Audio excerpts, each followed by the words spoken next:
Okay, I'm going to start, please, by coming to Chris from Arsenal Digital.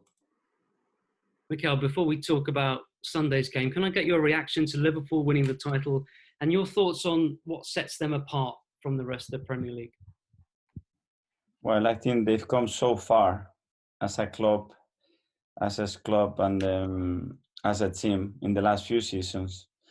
I think they've set a very clear club culture that they have been able to transmit to the supporters and generate belief.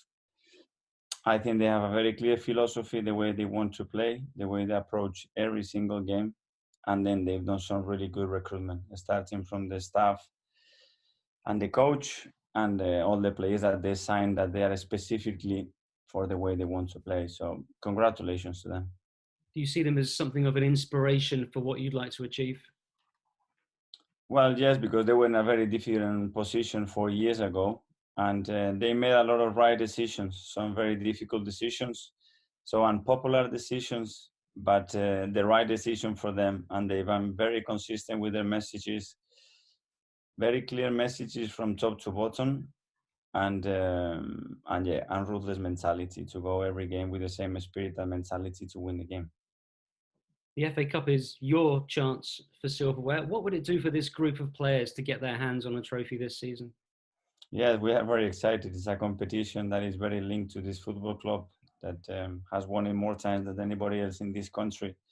And the players are excited, obviously, having the chance to go to Wembley again, even if it's empty. It's such a special occasion, so we'll try hard. We're going to face a difficult opponent for sure, but the boys are excited about it.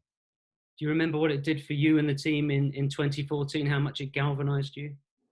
Yes, because it was, I think, 10 years before they won anything else under Arsene. And we could see that that was the year we could have the opportunity to win it.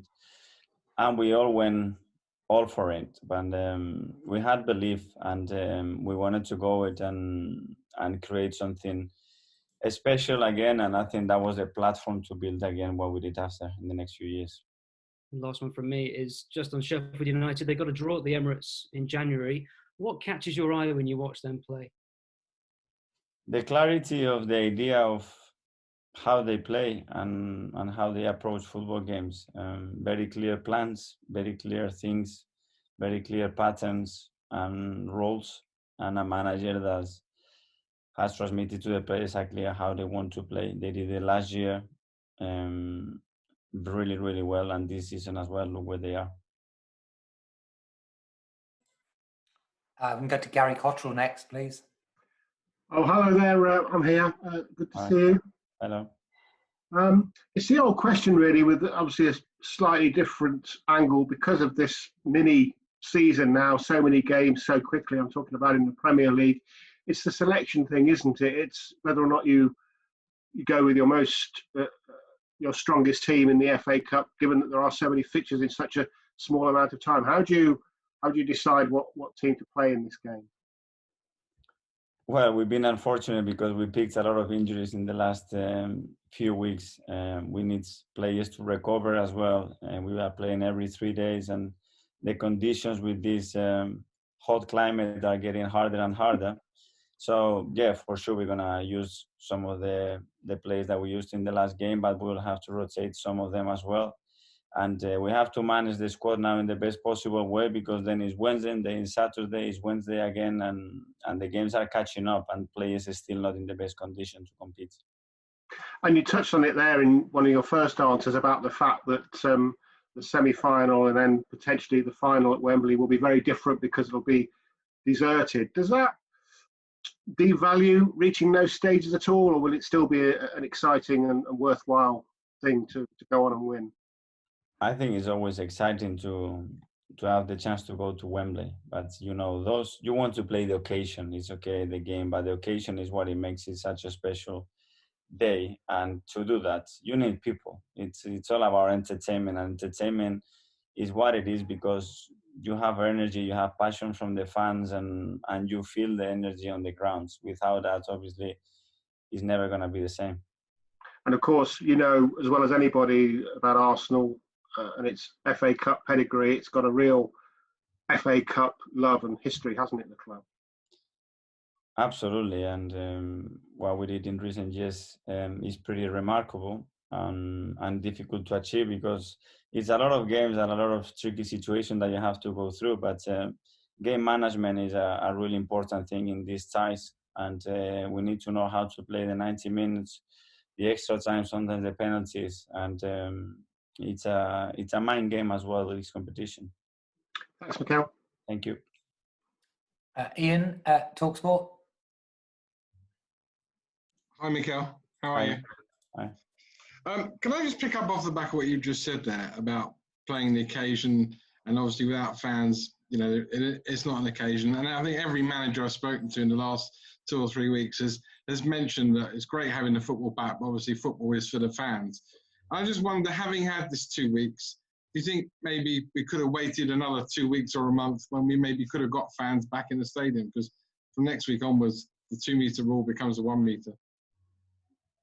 No, I think we have no guarantees that we can have any crowd in the stadium in the next few weeks. So I think the Premier League has waited for a situation where they could provide a safe environment to the players and all the staff, and then slowly start progressing, but in this industry cannot stop for 7 months. There's so many people depending on that. I think they've done the right thing. It's not ideal, but it's much better than what we had 2 months ago. So we have to adapt to it, and the world is changing, and we cannot be any different. We have to adapt, but we know that it's all about the people. It's all about the atmosphere that is created in the stadium, and that energy that a football game needs. Without supporters, it's never going to be the same.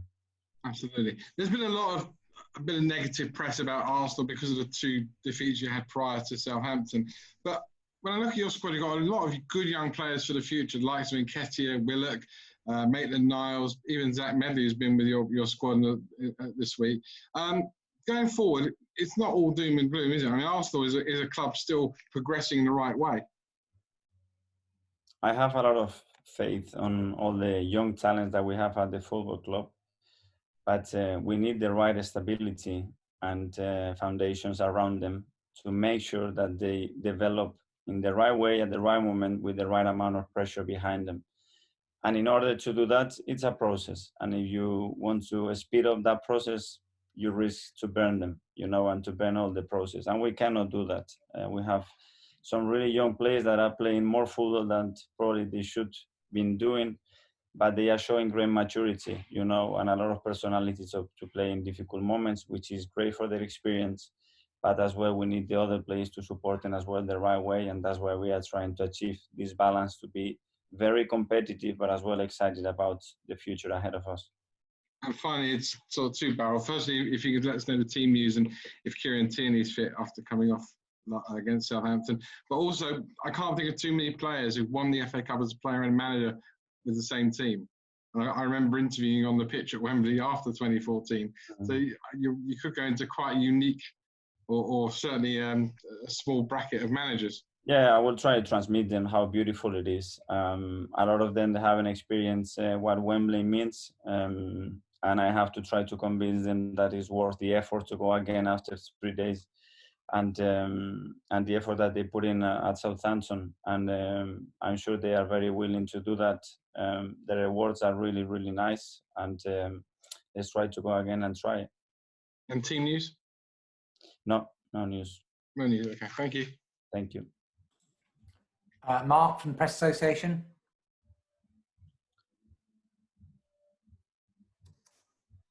Hi, Mikel. Hello. I wonder if I could ask you, there were rumours today in the French press that the club held a meeting with Matteo Guendouzi during the week, and that during that meeting he'd said that he wouldn't be against leaving the club in the summer. Is that false, or is there truth behind that? As I said the other day in the press conference, whatever internal issues we have, we will deal with them privately, and I'm never going to make any of that public. In your mind, though, will Matteo definitely be an Arsenal player next season? Excuse me? In your mind, will Matteo definitely be an Arsenal player next season? All the players that are here, I'm counting on them. If they want to jump on the boat, they are more than welcome. And that's always my mindset. I'm here to help all of them improve individually and collectively, and that is my job. Can I ask you about Hector Bellerin? Is his form been a little bit of a concern? It seems to me and a few others that I've spoken to that the injury seems to have taken a bit of toll on him, and especially with his pace getting up and down the right flank. Well, as you said, he's had a lot of injuries in the past season that hasn't allowed him to be very consistent, even in training or the games that he's played. And obviously, when that happens, your level of consistency in performance always drops. But, you know, the effort that he puts in, the commitment that he's showing to the club and the players is always at the top. And his performances, can they improve? Of course they can do. And he's trying hard to do that. And we are here to help him. And then just finally from me, I think at Southampton last night, with there being no crowd, it was very evident that Granit Xhaka in particular is very loud and very vocal on the pitch. I know he was stripped of the captaincy earlier in the season, but he is still very much a leader on the pitch, isn't he? Yeah, he's a natural leader. He's someone that is always 1000% committed, not by himself, but to help all his teammates all the time. And yeah, I'm happy that you can hear more of him now. Is there a chance in the future he might wear that armband again under you? Hopefully I have 24 captains, and they all are willing to take leadership wherever they like. You know, it's not only one way to be a captain. You can be a captain in many different ways. Be yourself, express yourself, play with that passion, and transmit what your feelings are to your teammates. That's, for me, a leader. Great. Thanks, Mikel. Thank you.